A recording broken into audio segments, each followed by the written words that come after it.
Since the new Bernina 480 has the jumbo bobbin, there's a little few different things different down below here. So first off, you do see this silver bar. Go ahead and push on the far right side. There's kind of even a little indent. And when you push it, it pops out. And so you can get a hold of it and pull it out completely. So what you want to do, let me show you how you can actually put the bobbin in.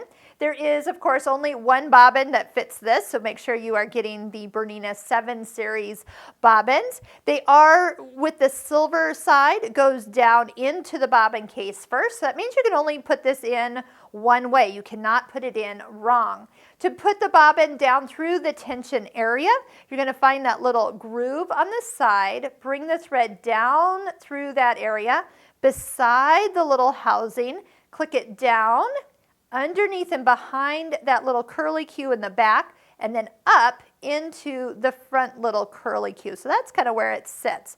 Then when you put it back into the machine, you will see that the silver bar needs to sit about 315, if I may. And when you push it in, go ahead, and I usually push somewhere around the outside until I hear a click. If you push on that silver part, well, then that just wants to pop it back out. So put it back in, cut the thread on the cutter beside the door and close it, and as soon as you start to sew, that thread, the bobbin thread, will come up on the first stitch. So you don't actually have to bring up the bobbin thread. It will come up naturally when you're done. Use your thread cutter.